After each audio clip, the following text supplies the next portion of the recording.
What's going on, GOAT Format Duelists? Today I'm going to show you how people were able to essentially hack Dueling Book and cheat with Library FTK. And this is a subject near and dear to my heart because I myself do partake in a bit of Library FTK.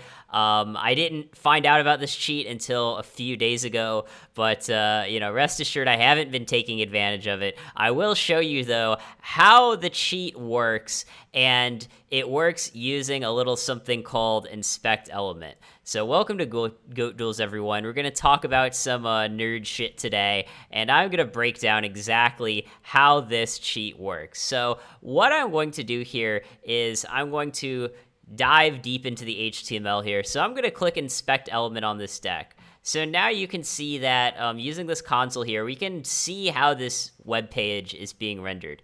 And you'll notice here, it's rendered under this span called deck hidden.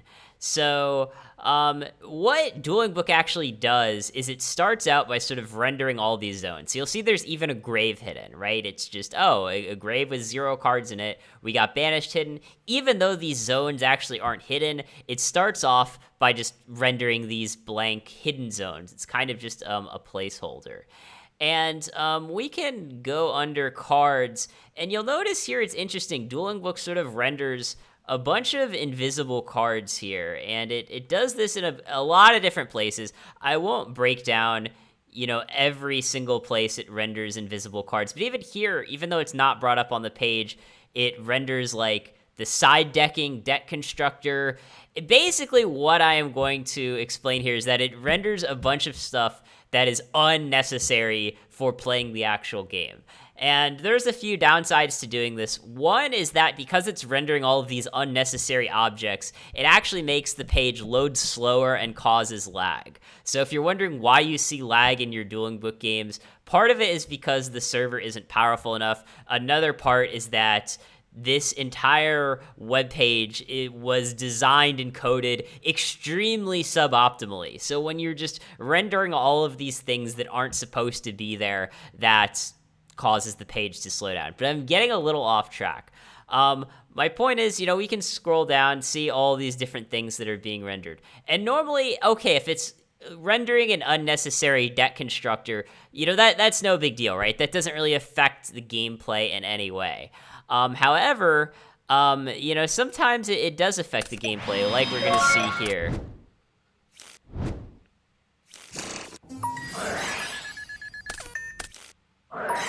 All right, so, okay, I paused. So now we've activated Convulsion of Nature. There's a reload and play too, but we're not going to worry about that. So what I'm going to do here is there's this Feather of Phoenix on top of my deck that you can see here. And what I'm going to do now is in this console here, with this inspect element place, what we can do is we can do Control F, and I want to find something specific. There is only one Feather of Phoenix right now that we should be seeing, right? And that's on top of my deck. We don't have a feather in my grave, don't have a feather in my hand.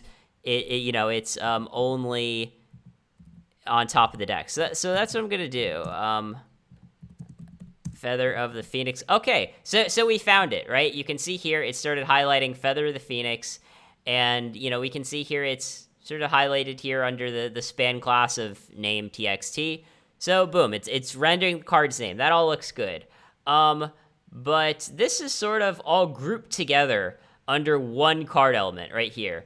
It's grouped together under, a card class, this card element, and then it goes, okay, we're going to render the card front, right? It's saying, okay, there's a Convulsion of Nature in play, so we should be rendering the front of the card rather than the back, as we would normally have, when the deck is face down normally, right? Normally you'd only see the back, but here we're going to render the front.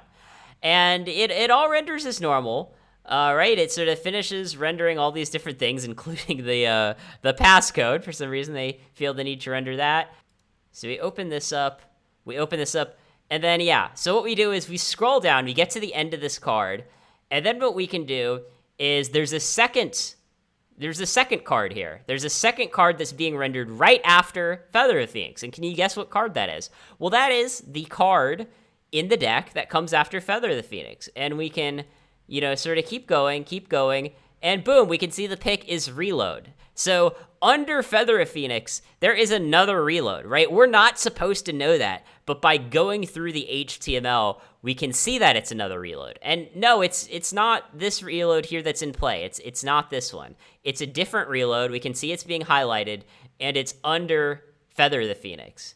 And, it goes on to, I don't know, render various things. We can see the name here, reload, et cetera, et cetera. And then boom, right after that, there is another card. So we can actually go see the card that's under reload.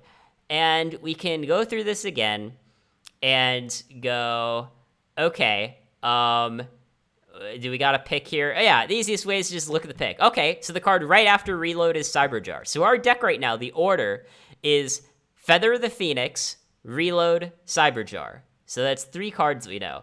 And then we can keep scrolling and go, okay, here this card finished. And we can look at the next card. And we can see that, card front content, it is Premature Burial. So now we know the top 4 cards of our deck. And we can just keep doing this. We can keep doing this, and we could see the entire, the entire order of our deck. So what's after Premature Burial? It's somewhere. Sorry.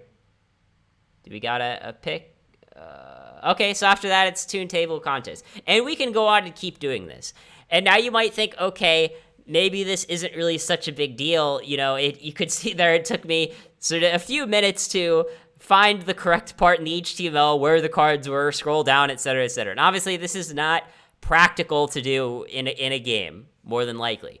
However, what you could do is you could design a browser extension that prints out all these cards, that just tells you what they are automatically. And that was actually how this cheat was discovered, is there was a browser extension that did this by accident. But someone, and it only told them the second card in the deck, so they would know the first and the second. But you could take that, and if you were sort of a malicious user who knew a bit about HTML and knew a bit about programming, you could just design a browser extension that when Convulsion of Nature is face up, would tell you every single card in your deck in order. And that's obviously a big deal, to put it mildly. So yeah, people know about this now, and because of this, in most online GOAT format tournaments, they've just banned Convulsion of Nature because it's an unfair card. It's literally unfair. It allows someone to cheat, and if there are cards that allow someone to cheat, they should be banned. I agree with the ban personally. And, I just want to say that this is not the first time that something like this has happened in Dueling Book. There was an exploit found a few years back where someone could actually use HTML to make themselves an admin. They could basically send Dueling Book an API call that says, hey, make me an admin, and Dueling Book would respond and go, okay, you're an admin now. And that was a problem too. Then even further back than that, we had a case where the entire database of passwords was hacked. So some malicious hacker got everyone's username and password, which, of course, if you use that password on a different site, that's a huge problem. So Dueling Book has a long history of not just being buggy, but also being very insecure and very prone to exploitation. So, in order to shill the app that I'm working on, Goat Duels, I'm just going to say, I'm not going to do that. I'm not going to sort of design this buggy piece of software that renders things that don't need to be rendered, which, not only causes lag, but also means that, hey, someone can often just use their advanced knowledge of HTML to see things that they're not supposed to see.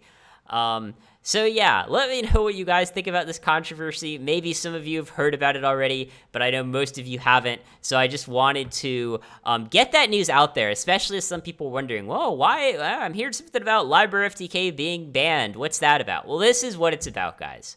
So yeah, thanks for watching. I hope you all enjoy.